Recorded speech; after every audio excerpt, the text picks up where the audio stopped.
하나님이 오늘 우리에게 주신 말씀은 마가복음 9장 30절에서 37절까지 말씀입니다.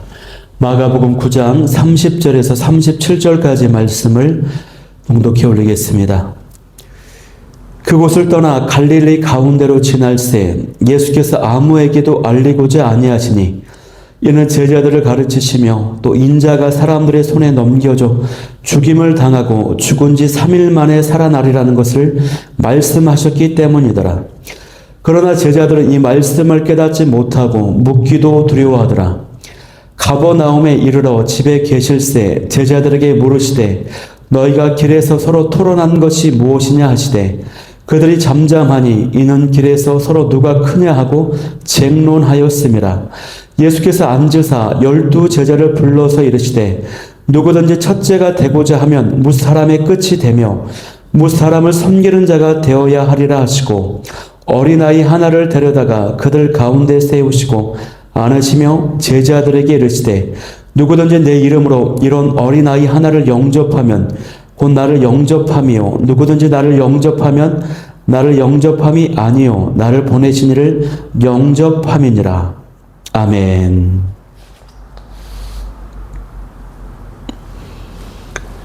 섬기는 자가 되라, 섬기는 자가 되라라는 말씀으로 제목으로 말씀 나누겠습니다. 오늘 본문은 예수님께서 이 제자들을 집중적으로 가르치시는 말씀입니다. 예수님은 변화산 밑에서 귀신 들린 아들을 치유하여 이후에 이제 그곳을 떠나서 갈릴리로 지나갔습니다. 이 지나가실 때 이때 아무에게도 알리고자 하지 아니하시니라라고 되어 있어요. 이 말씀은 예수님께서 어떤 의도를 가지고 지나가고 계신다라고 하는 뜻인데요. 그 의도는 뭐냐면 31절에 보면은 그 이유가 나오는데 그것은 군중들이 아니라 제자들을 교육하는 일에 집중하시기 위함이었습니다. 예수님은 갈릴리에서 군중을 대상으로 하는 기적 중심의 사역을 하지 않으십니다. 십자가를 앞두고 제자들의 믿음을 준비시키시고자 하시는 것입니다. 그래서 오늘 본문의 초점은요, 이 제자들을 교육하는 데 있어요. 본문에 보면 그 교육의 내용이 이제 두 가지가 나옵니다. 첫 번째는요, 예수님의 이 죽으심과 부활에 대해서 말씀하십니다. 31절을 제가 다시 읽겠습니다. 이는 제자들을 가르치시며 또 인자가 사람들의 손에 넘겨져 죽임을 당하고 죽은 지 3일 만에 살아나리라는 것을 말씀하셨기 때문이더라. 아멘. 여기서 이 제자들을 가르치시며라고 했을 때 이 가르치심은 헬라어에서 미완료 시제입니다. 그러니까 예수님께서 그들을 계속적으로 가르치셨다라고 하는 뜻이에요. 예수님이 이 제자에게 가르치시고 넘어서 또 다른 제자에게 가르치시고 또 두 제자 혹은 세 제자 이렇게 지속적으로 해서 모든 제자들에게 이 가르침을 주셨다라고 하는 뜻입니다. 한 번에 일시적으로 집단적인 가르침을 주시는 것이 아니라는 것이 이동하시면서 가르치시고 또 가르치시고 강조하시고 그렇게 하시면서 자신의 죽으심과 부활에 대해서 말씀을 하셨다는 것입니다. 이 죽음과 부활이 이 제자들의 마음속에 각인되도록 철저히 새겨지도록 하셨다고 하는 사실이에요. 예수님께서 이렇게 가르침을 주시는 이유가 무엇입니까? 그것이 너무나도 중요하다고 하는 사실이에요. 예수님의 죽으심과 부활이 바로 복음이라고 할 수 있습니다. 또한 이 사건은 우연하게 일어난 일이 아닙니다. 하나님께서 태초 전부터 계획하신 구원 계획입니다. 예수님이 죽임을 당하시는 것은 우연하게 벌어진 일이 아닙니다. 또한 힘이 없으셔서 무기력하게 순교를 당하신 것이 아니라는 것입니다. 이것은 자발적인 희생입니다. 이것은 예수님께서 익히 알고 계셨던 사명이었습니다. 이것을 꼭 기억하라라고 하는 가르침인 것이에요, 여러분. 예수님께서 자신의 죽음을 또 부활에 대해서 몇 번이고 거듭 가르치시고 강조하신 이유는 이렇게 이 가르침이 중요하기 때문이에요. 이 가르침을 받은 제자들은 예수님의 부활 이후에 이제까지 되어진 일들에 대해서 깨닫게 될 것입니다. 잘 이해하게 될 것입니다.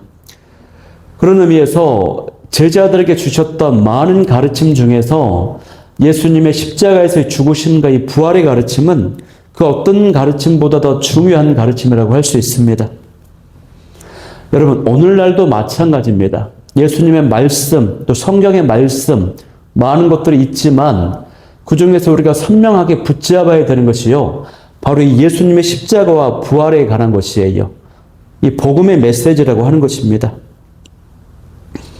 어떤 교회는 주일 예배 때 1년이 지나도록 예수님의 십자가와 부활에 대해서 한 번도 들어보지 못한 교회들이 있더랍니다. 예수님의 십자가와 부활에 관한 이 가르침, 이 복음이 너무 중요하지만 너무 중요한 대신에 너무 뻔하다고 생각을 하는 것이에요. 익히 아는 메시지라고 생각을 하는 것이에요. 그래서 놓치는 경우가 많습니다. 그런데 양육을 할 때 보면요, 이 복음에 대해서 점검하면서 질문을 해보면 성도들이 의외로 바로 대답하지 못하는 경우가 많습니다. 그리고 이 복음을 기초부터 견고하게 다시 나누게 되면은 상대방의 그 영혼이 살아나는 것을 경험하게 됩니다. 어떤 분이 이사를 하게 되었습니다. 그래서 그 지역에서 이제 새로운 교회를 찾아서 다니기 시작했어요. 처음 3개월 동안 또 6개월까지는 그렇게 기쁘더랍니다. 왜? 목사님의 말씀이 너무 좋았대요. 은혜로웠대요. 그런데 6개월이 지나고 나서부터는요, 자신의 영혼의 힘이 빠지기 시작하는 것입니다. 뭔가 마음이 답답하더랍니다. 이유가 뭘까 생각했어요. 그래서 어느 날 설교를 듣는데 그 설교의 처음부터 끝까지 예수님의 이름이 한 번도 언급이 되지 않아요. 등장하지 않더라는 것이에요. 그 다음 주일에도 집중해서 말씀을 들었습니다. 그리고 그 다음 주일에도 집중해서 들었습니다. 그렇게 3주 연속을 집중해서 들으면서 살펴보니까 예수님 이름이 등장하지 않은 거예요. 그래서 이분이 통곡을 하면서 설교에 예수님이 없구나, 복음이 없구나 하면서 울면서 교회를 떠나게 되었다라고 하는 그 예화를 들은 적이 있습니다. 여러분, 복음은요, 예수님의 십자가와 부활입니다. 이 복음의 메시지가 너무 뻔해서 교회 설교는 잘 다루지 않아요. 다루지 않는 경우가 많습니다. 또 수준이 떨어진다고 생각을 합니다. 설교는 뭔가 세련되고 지적이고 뭔가 깊이가 있어야 된다고 생각을 해요. 그래서 복음 메시지를 잘 다루지 않는 경우가 있습니다. 그런데 그럴 때 사람들은요, 뭐라고 말합니까? 말씀에 능력이 없다고 말합니다. 말씀을 듣고 내 영이 살아나지 않는다라고 말해요. 그러므로 우리가 교회에서 그리고 우리 심령 안에서 이 복음 말씀, 복음 메시지가 회복되어야 될 줄 믿습니다. 그런데 오늘 32절 말씀에 나타난 이 제자들의 모습은요, 예수님의 그 기대에 미치지 못합니다. 예수님께서 열과 성을 다해서 가르침을 주셨지만 그 가르침을 깨닫지 못해요. 깨닫지 못했다면 다시 물어봐야 되는데 예수님께 묻기를 두려워합니다. 제자들이 왜 묻기를 두려워했을까요? 깨닫지 못했다면 질문이라도 다시 해야 되는데 묻기를 두려워하지 않는 이유가 뭘까요? 성경에는 명확하게 나오지 않습니다. 그러나 이후에 나오는 누가 크냐는 이 다툼과 관련해서 볼 때 제자들은 예수님의 그 죽으심을 절대로 받아들일 수가 없었기 때문인 것으로 보입니다. 예수님이 죽으신다라고 하는 것은 있을 수 없는 일이에요. 그래서 제자들은 예수님의 죽으심에 대한 말씀을 어떻게 이해했을까요? 상징적인 의미로 이해했을 것입니다. 또 영적인 의미로 이해를 한 것입니다. 근데 자신들이 다시 이것을 물어보았을 때 이것이 진짜로 죽는 것이다, 진짜로 물리적으로 예수님이 죽음을 당하시는 것이다 라고 하는 그런 의미를, 그런 뜻이다라고 다시 밝혀주신다면 제자들로서는 어떻습니까? 너무나도 두려운 일인 것입니다. 그래서 묻지 않은 것으로 보여요. 제자들의 마음은 지금 어떤 마음을 가지고 있나요? 예수님을 통해서 한 자리 차지해야 되는 것이에요. 이 제자들이 예수님을 따라다니면서 2년 이상, 2년 6개월 이상을 따라다니면서 얼마나 수고가 많았습니까? 심지어는 사역을 하느라고 밥도 제대로 먹지 못하고 열심히 사역을 했거든요. 수고하고 봉사했거든요. 그러니 예수님의 왕이 되시면 자신들도 영광을 받고 높임을 받아야 되는 것입니다. 이러한 신념과 기대로 가득 차 있어요. 그런데 예수님이 죽는다고 하시니 그것은 있을 수 없는 일입니다. 그래서 그 내용을, 그 말씀을 상징적인 의미로, 은유적인, 또 비유적인 이런 어떤 영적인 의미로 치부를 해버리고 깨닫지 않은 것이에요. 묻지 않습니다, 여러분. 여러분, 사람은요, 누구나 수고한 것에 대한 공로를 인정받고 싶어 합니다. 겉으로는 괜찮습니다, 아닙니다라고 말을 하지만 또 실상 또 알아주지 않으면 마음에 서운한 것이 사실입니다. 이것이 사람의 마음이에요. 그래서 교회 안에서 직분이나 어떤 영향력이나 어떤 위치, 또 인정 문제로 갈등이 생길 때가 있어요. 그러나 성경의 이 가르침과 정신은 한결같이 낮아지라고 말씀합니다. 겸손하라고 말씀합니다. 좁은 문으로 들어가라고 말씀합니다. 십자가를 지라고 말씀하세요. 여러분, 한 사람이 영적으로 변화되고 성장하는 일은 정말 쉽지 않은 일입니다. 예수님 곁에서 오랫동안 동고동락했던 이 제자들도 좀처럼 변화되지를 못합니다. 예수님은 방금 십자가의 그 죽으심에 대해서 말씀하셨는데 제자들은 길에서 누가 크냐, 누가 더 크냐라고 서로 다투고 있는 것입니다, 여러분. 이 33절 말씀을 보면은 가버나움에 이르러 집에 계실 때에 예수님의 제자들에게 질문합니다. 너희가 길에서 서로 토론한 것이 무엇이냐? 누가 크냐고 다투었던 이 제자들이 그 질문 앞에 할 말이 없습니다. 예수님은요, 이 제자들의 마음속에 야망으로 가득 차 있다는 것을 알고 계셨습니다. 그래서 예수님이 두 번째 가르침을 주십니다. 그 가르침은 무엇입니까? 겸손하라는 것입니다. 섬김의 삶을 살라는 것입니다.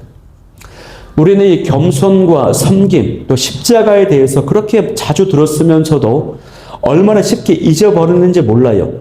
나의 관심과 선택은 높아지고 차지하는 것에 집중되어 있어요. 이런 모습이요, 우리 예수님의 마음을 너무나도 아프게 한다라고 하는 사실입니다. 그래서 35절 말씀에 예수님이 앉으신 다음에 12 제자들을 부르십니다. 예수님 당시에는 랍비가 어떤 가르침, 큰 가르침을 주실 때에 앉아서 가르침을 주셨어요. 그래서 예수님께서 이 표현은 뭐냐면 예수님의 중요한, 너무나도 중요한 가르침을 제자들에게 주시겠다라고 하는 뜻입니다, 여러분. 그들의 야망이 꺾어져야 하는 상황 속에 있어요. 제자들은 이 예수님의 가르침을 깊이 받아야만 하는 영적 상태에 있는 것입니다. 그들의 관심과 시선이 고쳐져야 되는 것입니다. 이것이요, 무엇으로 되는 것입니까? 말씀으로 되는 것입니다. 예수님이 말씀하십니다. 누구든지 첫째가 되고자 하면 무사람의 끝이 되며 무사람을 섬기는 자가 되어야 하리라 하시고, 여러분, 누구든지 첫째가 되고자 하면 끝사람이 됩니다. 사람을 섬기는 자가 됩니다.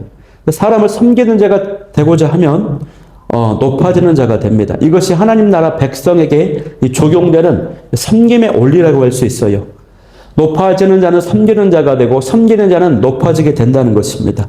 이것이 바로 하나님 나라의 가치와 그 기준이에요.